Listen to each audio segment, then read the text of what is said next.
We will now be moving forward to our first panel discussion for the day, and the topic that's going to be discussed and deliberated upon right now is the power of branded content in kids' entertainment. So I'm going to be requesting our moderator to please kindly join first. Ladies and gentlemen, please give a big round of applause for Ron Crasto, founder, RedFox Mediacorp. Can I please have Mr. Crasto over here on stage to join me, please, for the panel discussion? And I'm going to be also announcing our esteemed speakers for the session, and I request all of them to join me on stage right now. To join Mr. Crasto for the session, we have as well Punit Dharamsi, Senior VP, Marketing and Investor Education, Association of Mutual Funds in India, AMFI. Mr. Maha, Head, School Education Business, Unit TCS, ION. Jaydeep Singh, General Manager, India, Kaspersky. Shobha Kapoor, Head Partnerships and Corporate Communication, National Book Trust, India, Ministry of Education. And Manika Juneja, Chief Operating Officer, Dentsu Creative, Isobar. Fantastic, stellar panel indeed. So, a big round of applause for Mr. Maha as well, please. Thank you so much, sir, for joining us. Thank you so much to all of you for joining us over here. Stage is set, panel is ready, timer is ready. Over to you. Thank you so much. Thank you very much. I think a huge, loud applause to all of them. Can we have this, please? Natural applause, please. Okay, good morning. I want to bring across today is something which is distinct and different. This is a great topic which we are going to discuss about Generation Alpha and family economy and who really drives the purchase decision. So here's the thing I want to share with you guys, and I think you guys must have come across many times.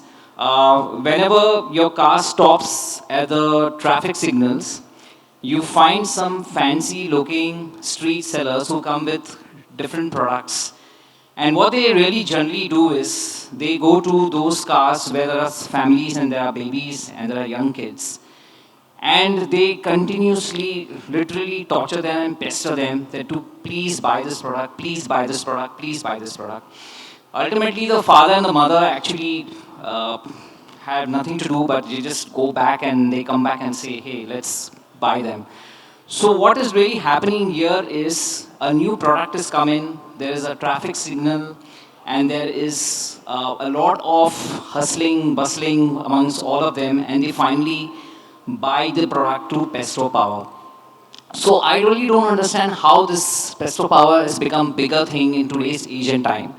So what I want to tell today to all of us is that the world where the pocket money has become small, the influence has become massive. And today we are not going to talk about Gen Alpha. We're going to talk about who's the real CFO in the house. And the real CFO of the house is the Generation Alpha. So to all the panel members, this is the first question I need to ask. Pesto power used to be nagging. Now today it is informed persuasion. Kids today come with social media research, influencer validation and peer pressure. So are kids becoming smarter decision makers or just better negotiators? Anyone can start. Thank you and good morning to everyone here. And I think kids are persuaders, using that word specifically, while the pester power is no more with kids right now because the economics of the household is with the parent.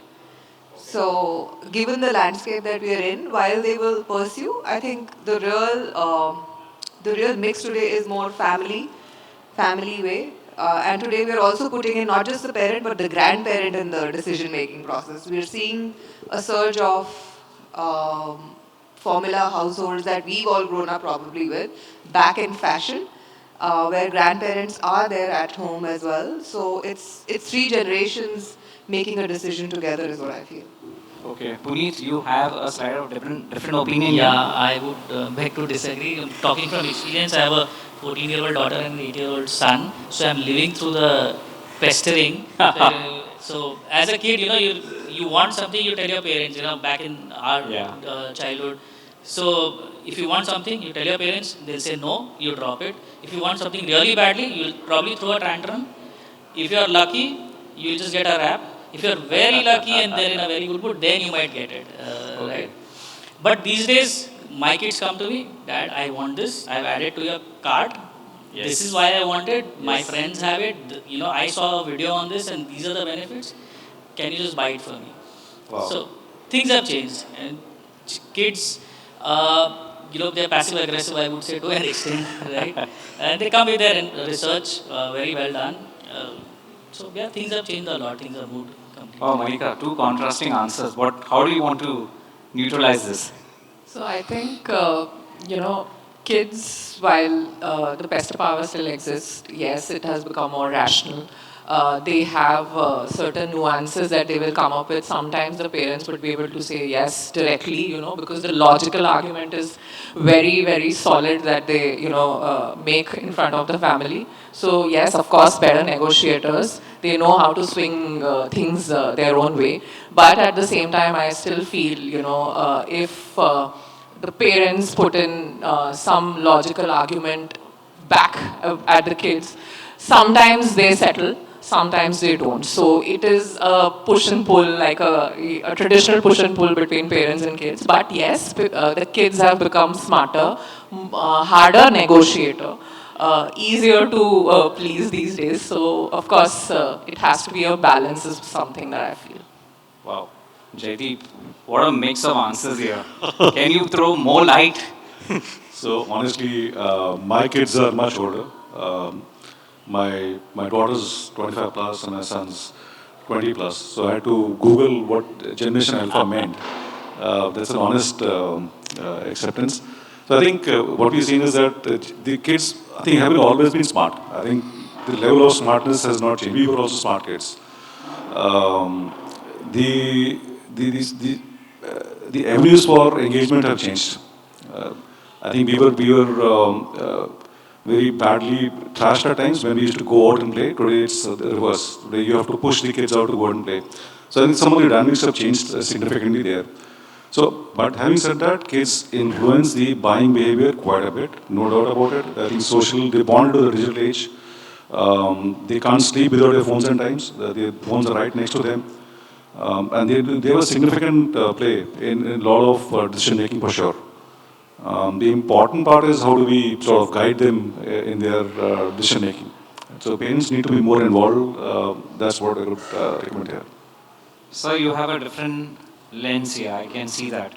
How do you see this scheme of things? I think today kids don't like being called kids. Okay, nice.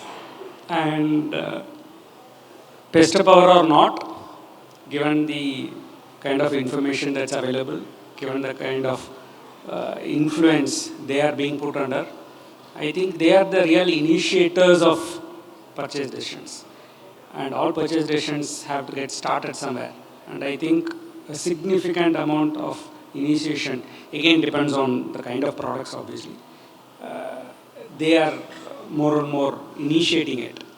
And in the end, whether it's pester power or not, they understand emotional tantrums don't work or don't work for long. It can work first time, second time, so obviously they are becoming smarter, yes. Nice, very good insights, guys. I think lots can be heard from here, but there is also some interesting thing which is happening off late. Kids have started trusting social media influencers more than advertisements.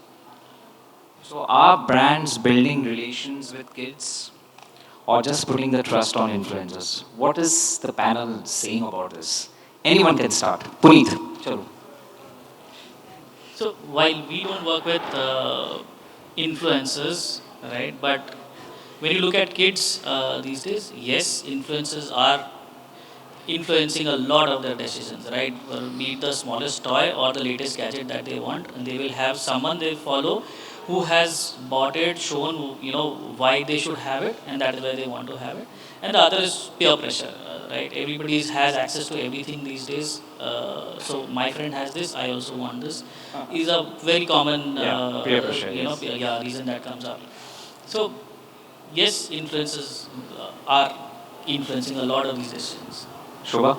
So, I mean, influencers, yes, it is part of the strategy. I think every brand or every organization works, government, non-government, non-profit today. But influencers for at least the Gen Zs, and I'm not sure about the alphas right now, probably how will they react, but they're part of the research that they're undertaking to buy a product. If I have to buy a laptop for me, I will request my 13 or 14-year-old, can you do the research? So that research will include the influencer's opinion there as well. So I would say they're the opinion influencer. So, See, many decisions again where influencers come in are most often what I am seeing is low engagement or low, what do I say, friction decisions. Wherever there is an engagement is higher or friction is higher, I think influencers don't really work much. Having said that, it is a concern that lots of influencing is happening and lots of information which is given are not necessarily right. It could be very, very basic, and forget kids. Kids are of very impressionable age, right? Even adults. So things like very, very simple. We all love hearing the haldi doodh, the golden latte is super healthy and kind of thing, right? But if you go into the science of it, you find that it is so little that it's impossible to really defend it. Now, when you present it to a child and with beautiful images and beautiful visuals and whatever it is, they are more likely to fall for it. And that's a concern. But yes, influencers are more and more deciding, definitely. Jaydeep, what do you have to say about this? So influencers are increasingly having much more visibility on social media. I think that's might not be on paper. I think the safe place to be is to be with newspapers right now. But in social media, they have a significant amount of presence, at least, which means that they will influence some of the buying patterns for sure. Some of them, not all of them.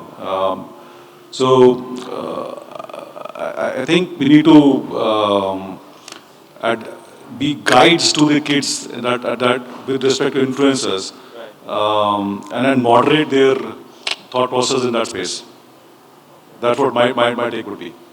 Manika, what do you think? I'm saying the best for you. I mean, you have more insights on this. So I feel people are consuming a lot of content. Now, whether the content is coming from influencers or brands or any other third-party medium, content has always been the key when it comes to decision making or influencing.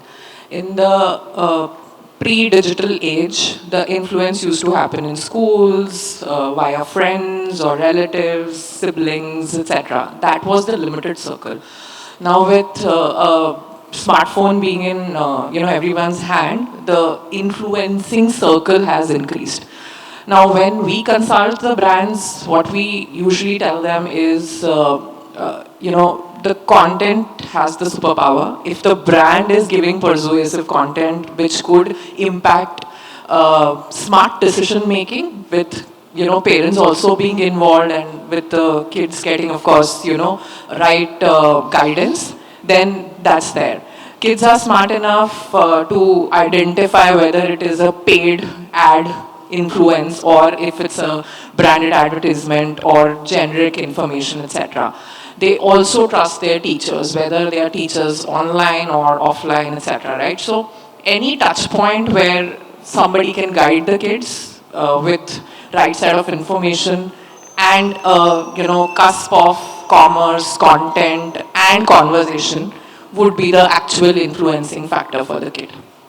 Okay, so in this influential journey, suppose a brand is there, what should the brand do? Should they target the kids or should they target their families?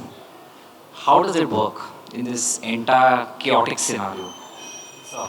I think more and more they are not targeting kids or targeting individuals. That is not the most efficient way with a social media kind of a thing. They are typically targeting networks. Right? Okay. So you target a set of people who have similar likes, who are otherwise connected or who can be connected, and who can influence each other. So it's no longer influencing an individual directly, it's bringing in a network, which is how social media works in any case, right? So I think more and more influence is on the network, not on an individual. And you can even see the pitch, the tone, the speed of what communications are being done in many of these show that very clearly. When you do an individual, it's very different when you compare to when you do it on a network, right? Meaning use a network to target. Jaydeep, you have a different view on this? Yes and no. So I think you need to target the network for sure. I completely agree there. But I think the experience the child brings back to home also resonates on the dining table, on the maybe watching a movie together. I think that resonates with both the parents. Yeah. So that also influences a lot of behavior, a lot of decision making. So I think we need to be cognizant of both the network side as well as the kids also. That's my take. Shobha? I think what shifted is that at one point in time we considered child as kid probably, I would say. And now, given the targeting that's happening, it's happening as a unit, and I think that's the right direction. I don't know the network part of it, but I would put it as a unit, whether it's family, whether it's school, classroom, my friends group. So for me, I think that's the direction that really works and you're making child as an important part of that unit instead of just pester power. And the child is also getting that importance. I think that's where my soft spot. Manika? So, here also these days AI comes into play, right, when it comes to targeting. So when brands are using this formulation of AI plus manual targeting, etc., they need to be mindful about the fact that are the lines blurring, and if they are blurring, are the guardrails being followed or genuinely ignored. So that is one thing. Apart from it, when it comes to creating something which is targeted directly to kids, it also works. But how intelligently and smartly you are bringing the parents, you are bringing the other decision makers or influencers within their life cycle involved. So for instance, we've done this campaign called Papa Kehte Hai, which is derived from the Papa Kehte Hai Bada Naam Karega song, right? It was for a brand called Intel. The whole idea was to sell the AI-enabled chip PCs, etc., right? So we brought them together where, of course, the kid or the protagonist was a child over there, was influencing the parent on why they need this computer and what is the future that they are looking towards. At the same time, the parent was also getting, convinced because they want a better future for their the child, right? So this targeting actually helps in decision making and purchasing, choices for the brands in the end for the consumers. Okay. Punit? So, when it comes to AMFI as a brand, when we're talking about financial education, while there are certain initiatives which are targeted towards children and work with them, like an essay competition where you indirectly ask them to write about what you want to do in the future, what you want to become in the future. So there are some things that you target the kids directly, but Right. very subtle, not, being upfront about what you're talking about, trying to give them examples and, generate that curiosity to go and learn more about finance and money and all of that. But when you do it as a unit for a family, there you are a lot more direct and you talk to the parent and why you should do it for your child, or your children's dreams.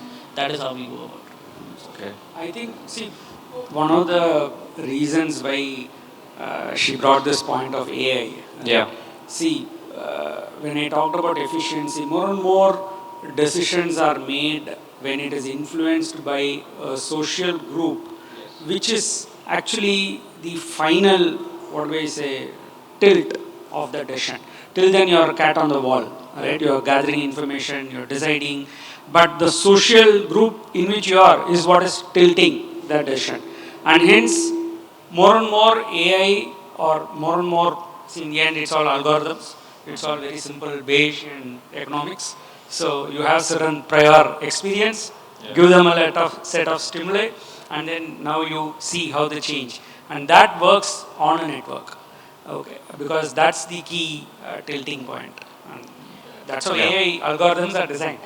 I think the other bit is these chat softwares, or I'm not sure, the gaming softwares as well, which are, I might not know you physically, but I know you as my player, and that's something influencing me as well. And that is becoming the most, I think, one of the strongest pillars today. So that leads me to a question. In this digital age, yes is becoming very easier and no is becoming very harder for parents. Do we now face this like everything is a yes? I mean, in our age and time, no used to become very common. So how do we tackle this? What is this age which we are calling about a yes age? How do we address this problem? Is it a problem or is it not a problem? Or is it a factor of, uh, situation? Sorry, can you explain a little more? In this digital age, yes is becoming very easier, and no is becoming very harder for parents. So how do parents tackle this kind of a situation?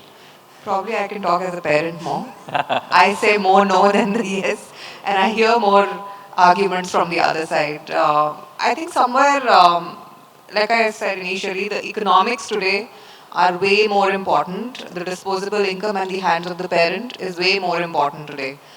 Maybe it was 5 years ago, not as, and it was, I'm aspiring to be at an XY or XY buy an XYZ product.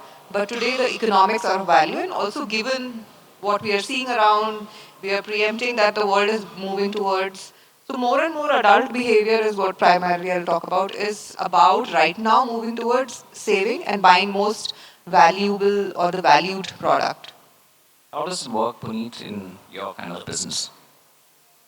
So I'll tell from experience. I'll tell you. Yeah. What I feel is that parents are short on patience these days, right? So, ठीक है, हाँ बोल दो, हो गया.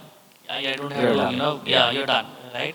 So it's very difficult to say no. When you say no, you have to have a strong reason. You have to be the bad parent at that point in time. These days. So yes, it's more of a yes culture right now.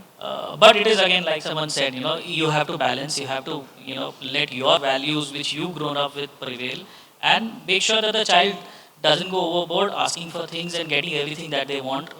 Because then later on in life it becomes a very big struggle once they step out into the real world and they know that everything is not so easy, right? You don't get everything that you want.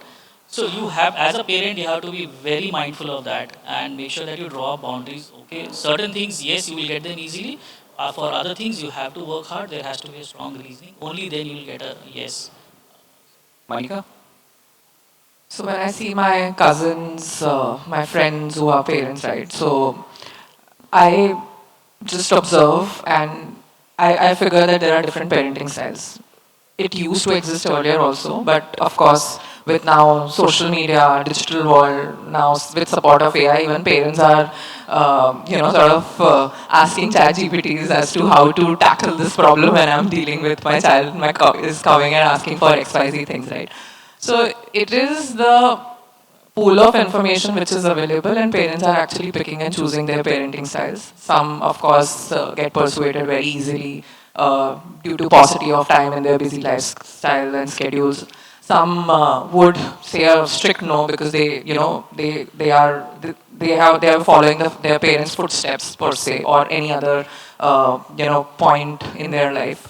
But that said, again, parents are also learning from the social and the digital environment, so are the kids. So it's an equal battle, unlike the previous generation where parents always used to throw the experience curveball at the kids. Jaydeep, something interesting here. I think this is subjective, very subjective, and depends on at the family unit level. What I can suggest is that I think spending time with the kids, having them as your friends, is very important. That means the time you spend in a day, maybe 15 minutes or half an hour, without any social media, phones, tabs, etc. I think that's a very crucial part of how to imbibe the culture or sort of listen or understand both ways. I think that's what I would say. Then it'll be easier to say yes, it'll be easier to say no. I think being friends at that level becomes, I think things become much more easier. I saw one example, I think that will be useful. This came because we, as TCS, we were developing the sustainable development goals. On the mic, sir. Yeah, sustainable development goals product around it. Now, a very large number of purchases, and this was a story which was created by one student in Japan, okay, and not on our platform, on some other platform. The story, what he had put is, we purchase so many because we have the influence, affluence, and we have the ability to purchase it now at the click of a button, right? But how important and long term are these needs? A lot of them are buy, use it once and then throw it. So that's a sustainability issue also. So one of the things which kids came up, this is a framework, is, and which the parents are now adopting in Japan, and I know in many countries they will do it, is when parents are deciding to purchase anything, in front of kids, the parents put out a set of parameters on which they decide why it is needed or not. And they don't go in for impulse purchases. Now children look at it, listen, watch, and then they also see. So if you have a simple 4 parameter decision matrix, it makes it simple. Maybe it looks very odd initially, but when parents practice it in front of kids, then the children learn, right? I think that's one, because children today are more aware and more, meaning they are willing to understand. Okay, it is not the emotional tantrum period is gone. That's very interesting. So that leads me to one common question now, then I'll go on individual ones. If we compare Gen Alpha to millennials or even Gen Z, what behavior has completely flipped? I think you should answer this. Okay, so millennials grew up with internet. You know, the advent of internet, they were exploring things on their own. Some people had access, some people did not. Gen Zs have grown up with digital ecosystems, social media networks, and the evolution of that, which is Instagram, Pinterest, and whatnot. Now, Gen Alpha has a tool called ChatGPT or AI in their hands. So that is where the major difference is. Millennials had to research, put in some efforts, etc., right? Gen Zs had a little bit of shortcuts by getting to know and learn from each other via these networking sites. And Gen Alpha has everything on their fingertips, and they can use the content, misuse the content. Now that is the major question as to how the families will come together and the upbringings will shape up the child's future. And that's where the brand, ecosystems, institutions fall in play, which will have these checks and balances. Nice. Punit? I think the kind of conversations that we had as kids and the kids have today around anything and everything and with anyone and everyone have changed completely. Right? Okay. Things like money was a taboo earlier. Only your parents would discuss it between themselves. Yeah. And Online. only your parents would discuss it between themselves, and Yeah. largely the father would take the decision. Now things have changed. Kids talk about money more openly. They know, what is happening in the household. So I think conversations have changed. Nice. Shobha? I think I'll put the 3 generations. We are the millennials, we are the absorbers, the quintessential absorbers of everything that's happened. We are kind of absorbing and reacting. Then the Gen Z, for me, is the creator. They're really looking at creating things. How do I create an experience? How do I create a content piece? How can I be part of the decision making? Looking for that validation consistently. For me, I think Alpha will be somewhere where they'll curate the experience. Whatever's available and whatever's coming up, they will curate those things and give it up. So, Interesting thing. In 2002-3, when they put out those 21st century skills, right? A lot of us are aware. One of the skills was collaboration. yeah. And there's one guy who's written a small paper on collaborating with what, right? Is it with people? Because that's how the entire team had professed it. But then this one person, he said, more and more the skill needed is not collaborating with people, it's collaborating with machines. Because future is all about technology machines which are more aware. So the chat GPT is a machine, right? It's an algorithm. You're talking to an algorithm. Yeah. So how do you make decisions when you talk, interact? And it is nothing to do with the Gen Alpha or a Gen Z or a millennial, because in the end, millennials, Gen Z didn't get it. Yeah. Now the Gen Alpha is fortunate to have it. So they're starting to use it very early. It is like how we were all what we call the first generation using cell phones and etc. Right? Now they are born with ChatGPT and etc. So it's more about they interacting with machines, interacting with tech, where they are not interacting with people, and it's very, very becoming actually scary. Okay, and we don't know what the world is moving to. Sorry, just adding there to his point, the Alpha and the Z are also more conscious of the environment that we are seeing. They'll be the decision makers when it comes to saving the planet. Right. Jaydeep, what do you need to add here? I think all the points have been very well addressed. I think from the sense that I'll just give a small different perspective. Is I think also the family sizes have changed. Okay. From Gen Z, millennials, alphas. I think that also makes a lot of difference with respect to, and there's been a gradual maturity in the smaller family units. Yeah. So I think that also influences a lot of behavior patterns. Yeah. So I think Gen Alphas would be slightly more settled from that sense. Okay. Great. So now, individual questions to each one of you. I'm starting with Punit. Punit, have you come across a kid saying mutual funds sahi hai? Do kids understand basic of finance? SIP, and are they better than adults? So can you share your experience on this based on mutual funds sahi hai? Yeah. So yes, the kind of advertising money that we put behind, yes, it has ensured that kids are saying mutual funds here, but also because of the fact that the government itself is focusing a lot on financial literacy. So my kids in school, the national education policy has financial literacy as a subject, which is done I think once a week or once in 2 weeks in all schools beyond a certain grade. So the focus on financial literacy has gone up, overall. So yes, kids have started understanding the basics, but are they better than adults? Not yet, and that will take some time to reach there. But initial steps have been. Yes. There's a lot of focus on financial literacy. To Sir Mahadevan sir, earlier schools taught what to buy later in life.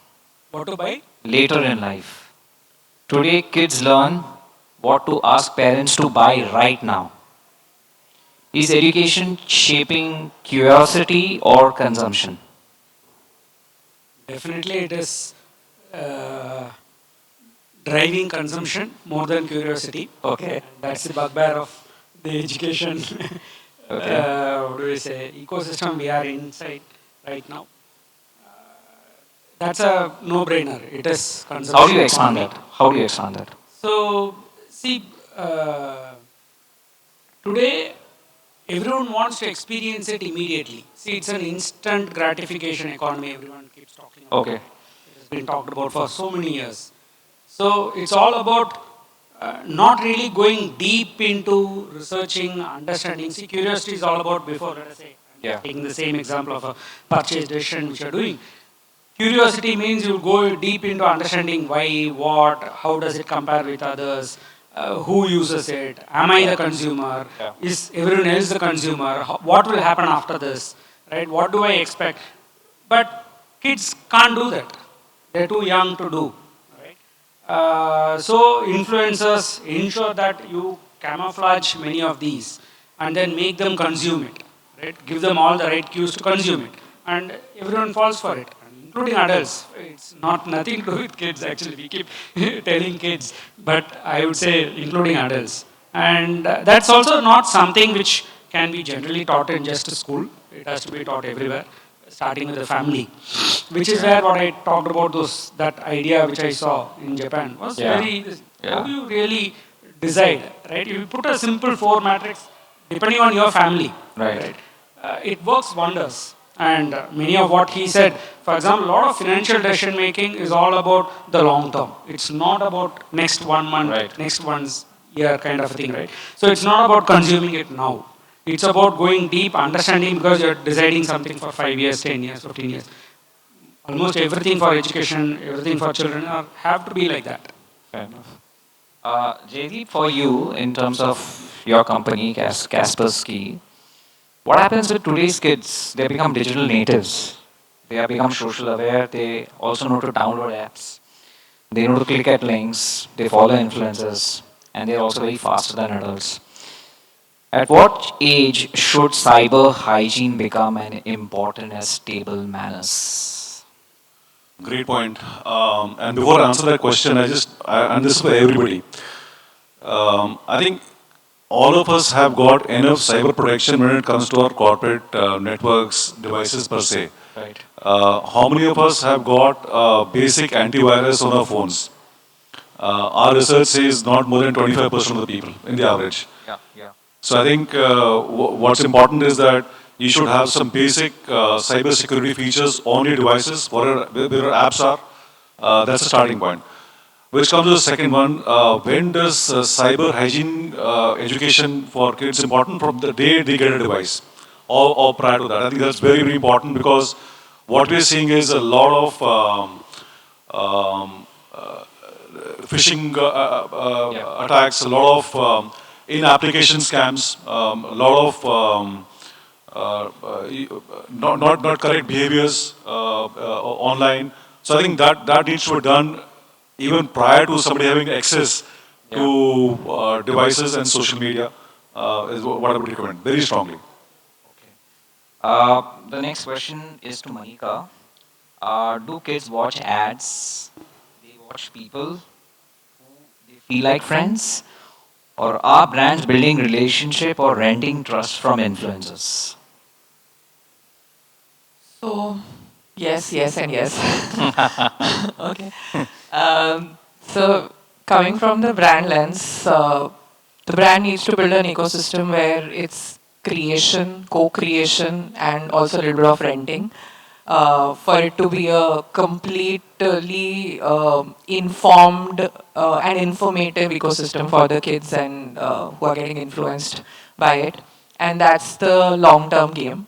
If it's only renting, then the brands won't have any say. And today, influencer is saying something for a brand A, tomorrow a brand B. And what if the influencer, because they are also at the end of the day human beings, do something inappropriate?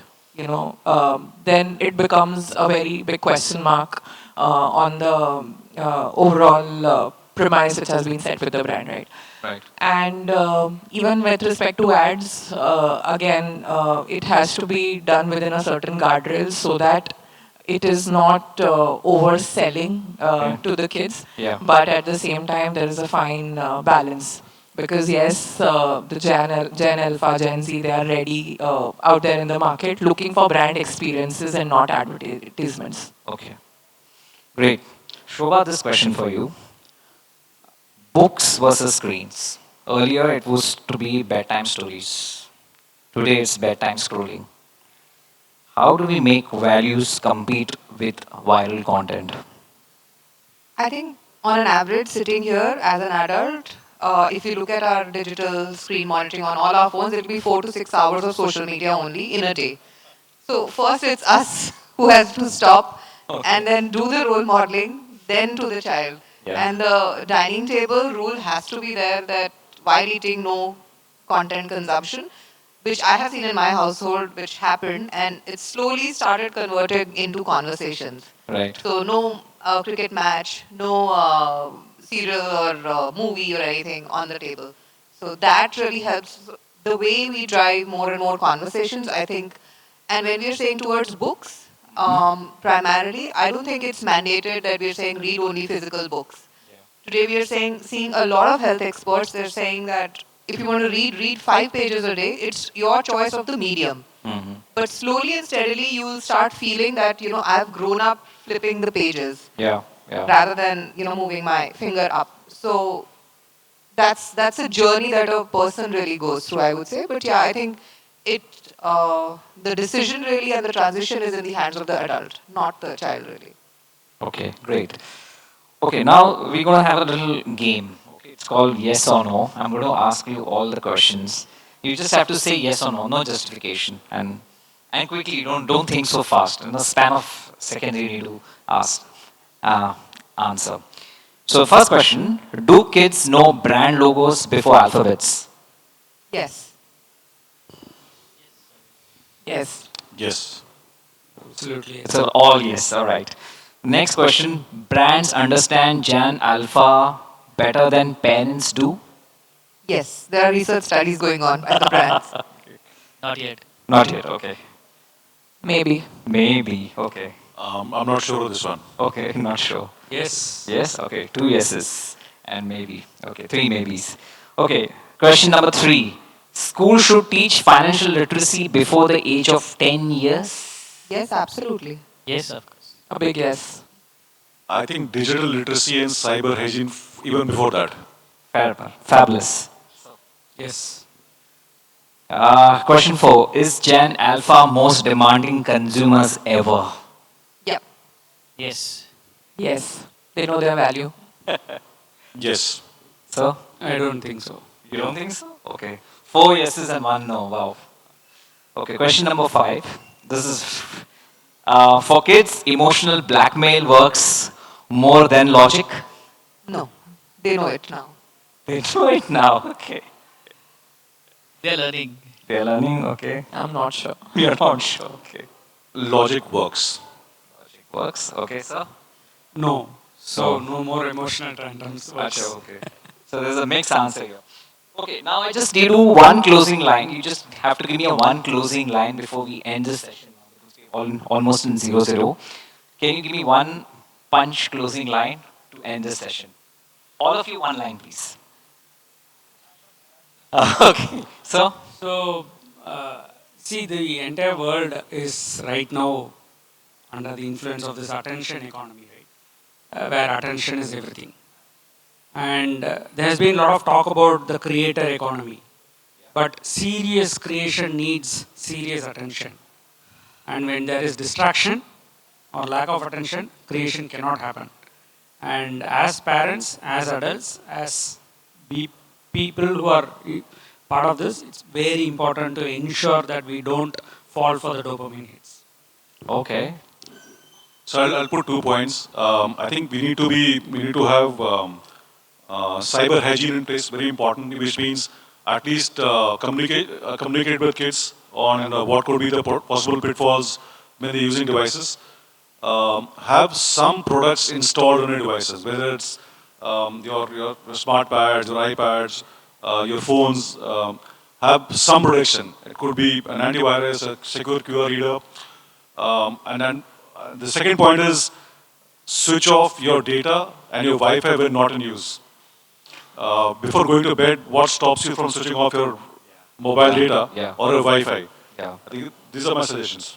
Great. So I think kids are no more at the periphery of consumption, economy, etc. They are very much the central part of each and every decision making, whether it is at home with brands outside. They are big. They have a big say and a lot of times logical say in things. Now, as a marketer, as an advertiser, and a brand consultant, I would say that the tools are there, technology is there, they know how to consume it, but how responsibly and honestly we are going to reach out to them is something that is on us to think about. And while each and every campaign crafting, decision making, we should also be keeping this as a center point. Punit. So I would say, from the discussions and from a money perspective, Yeah. delayed gratification is something that you need to teach your kids. It's very Yeah. important. Yeah. Very good. I think looking at all the short sentences, I would only put that critical thinking as a skill now. I think if we develop that, everything above else will be managed and can be managed. And critical thinking both at a family level, parent level, and the child level as well as a skill. Nice. So I have a closing line which I prepared. If yesterday customer was the present, was a parent, sorry. Today influencer is the creator. Tomorrow decision maker is sitting at home with his mobile and iPad. The real question is whether the kids influence purchases. The question is, are we ready to be influenced by them responsibly? And because in the new family economy, the smallest voice often has the biggest impact. I sum up with this. Thank you so much.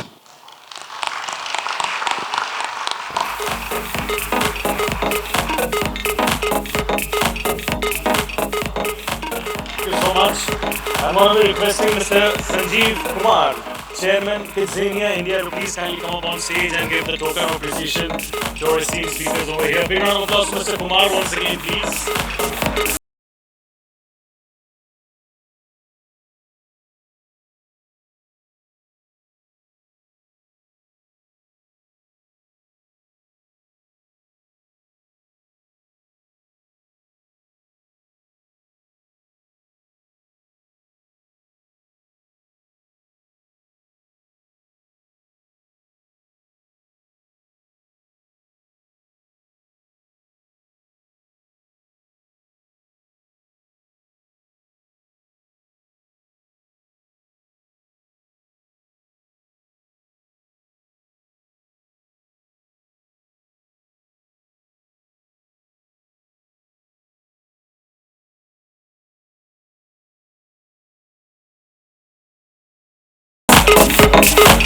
I request all of you to remain on stage as there are a few more giveaways to be done.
Some more stuff left to be given, sir.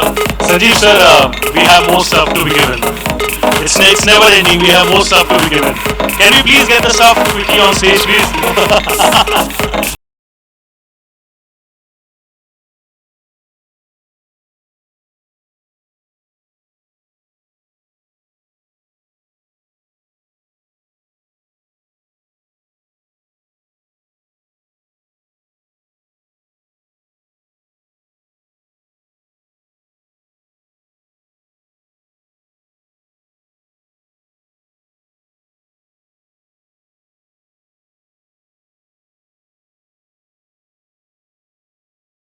Thank you, and this was indeed the last one.